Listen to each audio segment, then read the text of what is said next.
Welcome to Suman TV. నేను మీ సురేష్. చిత్తూరు జిల్లాలో మామిడి రైతుల సమస్యలు రోజు రోజుకు తీవ్రమవుతున్నాయి. పంటకి గిట్టుబాటు ధర లేక తీవ్రంగా నష్టపోతున్నామని రైతు సంఘాల నాయకులు సోమవారం కలెక్టరేట్ వద్ద ధర్నా నిర్వహించారు. కొనుగోలులో పారదర్శకతతో పాటు న్యాయమైన ధర కల్పించాలని వారు ప్రభుత్వాన్ని డిమాండ్ చేశారు. 15,000 ధర నిర్ణయించమని మనం చెప్పాం. కానీ ప్రభుత్వం ఫ్యాక్టరీ యజమానులతో ఏం మాట్లాడిందేమో మనకు తెలియదు. కానీ మనకు పత్రికా ముఖంగా వచ్చిన వార్త అంటే 10 రూపాయలన్నా పెట్టమంటే వాళ్ళు మా గిట్టుబాటు కాదు 7.5 కొన్నారు. రఘు అసోసియేషన్ ప్రెసిడెంట్ నేను 7.5 రూపాయలు కొంటున్నాను, మా వాళ్ళు 8 రూపాయలు పెట్టమంటే కాదని కూడా చెప్పడం జరిగింది. సో ఈ పరిస్థితుల్లో 7 రూపాయలు స్టార్ట్ అయింది అనుకున్నాం. దాన్ని ఏం చేశారు, మళ్ళీ 5 రూపాయలకి ర్యాంపులలో 4 రూపాయలు తెచ్చిపెట్టారు. ఎంతవరకు న్యాయం? ఎవరు బాధ్యులు? కాబట్టి మేము ఈ రోజు కలెక్టర్ దగ్గరికి వచ్చాం. కలెక్టర్ గారు ఏదైతే ధర నిర్ణయిస్తారో సాయంకాలం మీటింగ్ ఉందంటే వాళ్ళతో ఫ్యాక్టరీ వాళ్ళు 10 అయితే 10 ర్యాంపులలో 1 రూపాయి తక్కువగా 9 రూపాయలు కొనాల్సింది. దీనికి ఎక్కడైనా ర్యాంపులు దోపిడీ చేస్తే మేము రైతు సంఘాలు ఈసారి రైతులుగా చూస్తా ఊరుకునేది లేదు. కొన్ని ర్యాంపులలో 4 రూపాయలు కొన్నారండి. ఎవరిచ్చారు మీకు అధికారం? కొనే అధికారం? రైతుని తాకట్టు పెడతారా? ఎట్లా మీరు? రైతు ఏమనుకుంటారు? రైతు అంటే వాడు పంట తెగ నమ్ముకోవాలి. వాడు 4 రూపాయలు కొన్నాడు. ఈ ధరలు ఈ రోజు ఫిక్స్ అవుతుంది.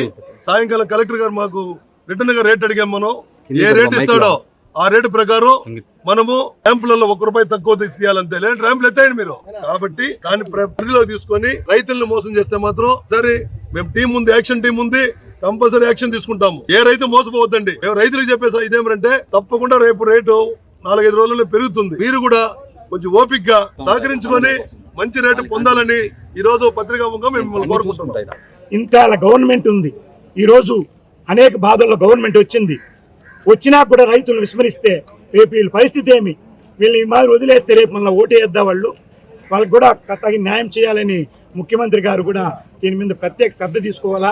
ఎందుకంటే ప్రత్యేకంగా చెప్పాలంటే ఆయన సొంత జిల్లా ఇది, ఆయన జిల్లా ఇది. కాబట్టి రైతు నాయకులు విస్మరించకూడదు. నిన్న యాదమూరికి ముఖ్యమంత్రి గారు వస్తే మేము ప్రాధాన్యపడినాం మమ్మల్ని 2 వదలమని. కనీసం ఒక్కరిని కూడా వదలకుండా చేశారు. Z+ వాళ్ళు ఒప్పుకోలేదు, వాళ్ళు తోయేస్తామని చెప్పినారు. ఇది ఎంతవరకు సబబు చెప్పండి?